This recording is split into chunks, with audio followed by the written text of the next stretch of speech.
Hello बच्चों, कैसे हो। आज का हमारा टॉपिक है diffusion, then application of diffusion and third topic is Brownian motion of the particles by Robert Brown. सबसे पहले हम बात करते हैं डिफ्यूजन की। तो डिफ्यूजन क्या होता है? Mixing of the particles of two matters to each other. हमने दो अलग अलग मैटर लिए और उनके पार्टिकल्स को आपस में मिक्सअप करा दिया, that is called diffusion. For example, हमने एक बीकर के अंदर रेड कलर का बॉटल लिया एंड सेकंड बीकर के अंदर ब्लू कलर का बॉटल लिया और दोनों को आपस में क्या करा दिया? मिक्स करा दिया। मिक्स करने के बाद ये एक डिफरेंट कलर का जो है वाटर बन जाएगा, that mixing of the particles called diffusion. इसी तरीके से डिफ्यूजन आप गैसेस में भी देख सकते हो। आप देखते हो कि एक क्लोज्ड रूम के अंदर अगर थोड़ा सा परफ्यूम उड़ा दिया जाए, ठीक है, या फिर जब हम खाना बना रहे होते हैं तो खाना बनाते समय जो कुकिंग की स्मेल है वो पूरे रूम के अंदर स्प्रेड आउट हो जाती है। उसका मीनिंग क्या है कि रूम के अंदर ऑलरेडी एयर प्रेजेंट थी, एक तरीके की गैस जो थी उसके अंदर प्रेजेंट थी और उसमें क्या हो गया कि जो स्मेल थी वो आगे इंटरमिक्सिंग हो गई है, पार्टिकल्स आपस में मिक्सिंग हो गए हैं, that is called also the diffusion. Okay, तो ऐसे एग्जांपल्स आप कई जगह देख सकते हो जहां पे दो चीजों के पार्टिकल्स आपस में मिक्सअप हो जाते हैं। अगर हम बात करें इसके एप्लीकेशंस की, तो एप्लीकेशन में क्या होगा? Dissolving A solid in the liquid. पहले हम बात कर रहे हैं कि किसी सॉलिड को लिया और उसे उठा के हमने किसमें डिसॉल्व करा दिया? एक लिक्विड के अंदर। एग्जाम्पल के लिए आप दे सकते हो कि हमने एक गिलास के अंदर वाटर लिया है और उसमें शुगर के पार्टिकल्स लिए और उसको डिसॉल्व कराना शुरू कर दिया।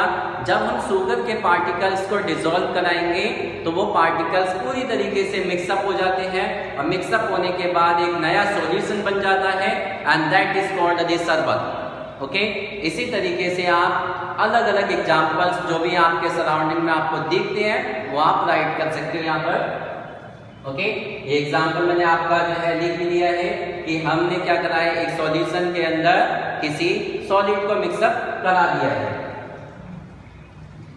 Mixing of the potassium permanganate in the water give the purple colour solution. एक ये एग्जाम्पल है।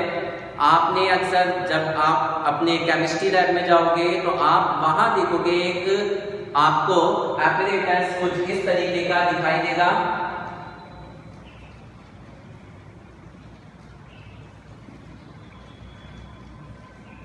Okay, this apparatus is called burette। इसके अंदर एक सॉल्यूशन भरा हुआ रहता है, ये आपका पर्पल कलर का होता है। अब ये पर्पल कलर का सॉल्यूशन है क्या? एक्चुअली ये आपका एक पोटेशियम परमैंगनेट पाउडर होता है जिसको हम मिक्सिंग करा देते हैं वाटर के अंदर।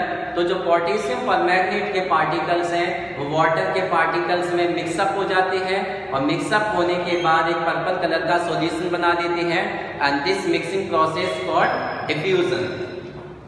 इसके बाद हम बात करते हैं mixing of the two gases. जैसे कि अभी मैंने आपको एक एग्जांपल बताया कि रूम के अंदर अगर कुकिंग बनाते समय आपने देखा होगा कि स्मेल स्प्रेड आउट हो जाती है या फिर आप परफ्यूम लगाते हो तो परफ्यूम की स्मेल पूरे जो फ्रेगनेंट होती है वो पूरे रूम के अंदर फैल जाती है। ओके, उसका रीजन क्या है कि जो परफ्यूम के जो पार्टिकल्स हैं वो क्या होंगे? रूम की जो एयर पार्टिकल्स हैं उसमें आपस में मिक्सअप हो जाती है। इसके बाद हम बात करते हैं Brownian motion of the particles की। ब्राउनियन मोशन होता क्या है पार्टिकल्स का? या आप लिक्विड, गैसेस, इन सभी चीजों में आप देख सकते हो, बट हम बात कर रहे हैं यहाँ पे लिक्विड की। आप देखोगे कि लिक्विड के अंदर जो पार्टिकल्स होते हैं, एक पार्टिकल अपने सराउंडिंग से एनर्जी लेने के बाद इधर उधर मूव करता रहता है और वो किसी ना किसी पार्टिकल से या वॉल से टकराता रहेगा और टकराने के बाद वो कॉन्स्टेंटली इस तरीके से एक मूवमेंट करेगा जिसे हम कहते हैं zigzag movement. This zigzag movement of the particle in the liquid is called Brownian motion. तो किसी भी पार्टिकल का इस तरीके से मूवमेंट होना, जिगजैग मोशन होना, is called Brownian motion. And ये जो पाथ होगा, जिस पाथ को वो कवर कर रहा है, that path is known as the Brownian path. Okay बच्चों, thank you for watching this video.